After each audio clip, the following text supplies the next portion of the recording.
The gangly 27-year-old Ethereum founder has a vision for humanity's future that goes far beyond making a quick buck on cryptocurrency.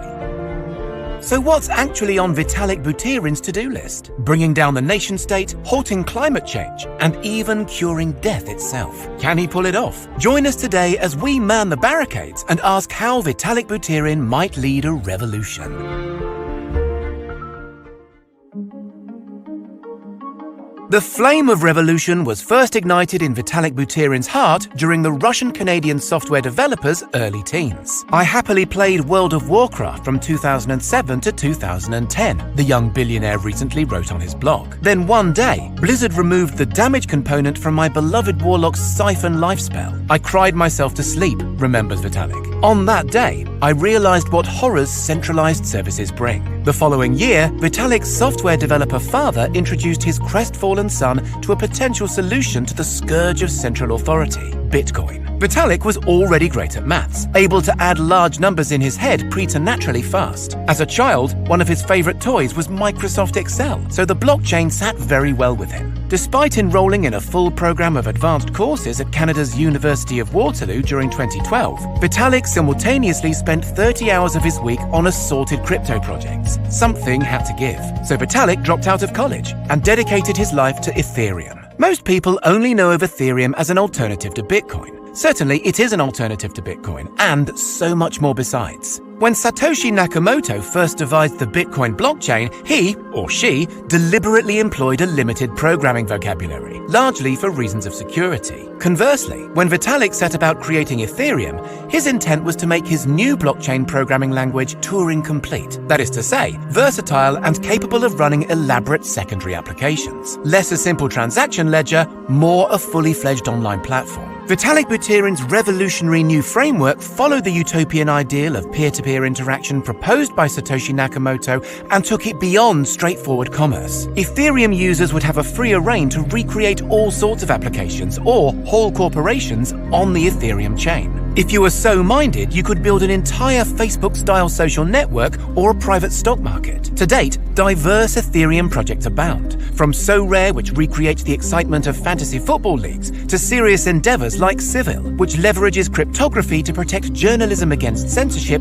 and the erosion of professional standards. Why is all this important to Vitalik? Because the blockchain takes trust as a service away from big, powerful legacy institutions like banks and hands it back to the community. That's quite revolutionary in itself. Still salty about his little Warcraft man, Vitalik told Wired magazine, "I saw everything to do with either government regulation or corporate control as just being plain evil. And I assumed that people in those institutions were kind of like Mr. Burns, sitting behind their desks saying, 'Excellent, how can I screw 1,000 people over this time?'" Revolution is inevitable, you see, because helping the little guy, in Vitalik's view, necessarily means extracting authority from those who currently exercise it. Power is a zero-sum game, he told CNBC. If you talk about empowering the little guy, as much as you want to couch it in flowery terminology, you are necessarily disempowering the big guy. Personally, I say screw the big guy. They have enough money already. As well as his uncanny intellect, a colleague describes Vitalik as a genius alien.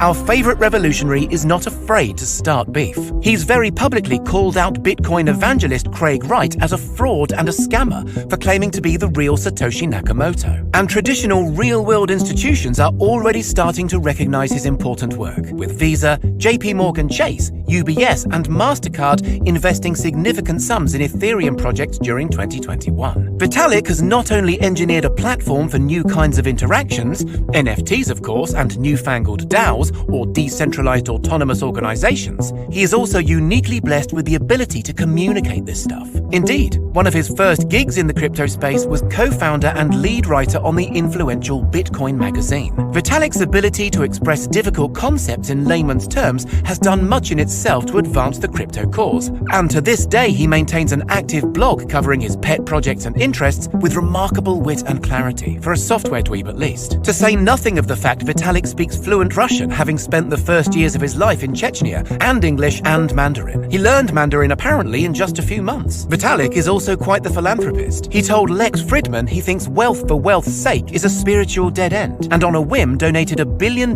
in crypto assets to Indian COVID-19 relief efforts last year. Among his most revolutionary wheezes is the idea that nation-states are long past their prime. Countries, he writes, are inefficient and slow-moving. It's easier to find a single city where there is public interest in adopting any particular radical idea, he claims in a recent blog, than it is to convince an entire country to accept it. So, charter cities, think places historically along the lines of Hong Kong or Dubai, are the future of innovation, says Vitalik. And the next generation of Hong Kongs and Dubais will be underpinned by the flexibility and nimbleness of the Ethereum blockchain. Reno, Nevada has already explored blockchain technology, making NFTs of public art, funding DAOs by renting out empty state-owned properties, and even running casino games on blockchain-based random number generators.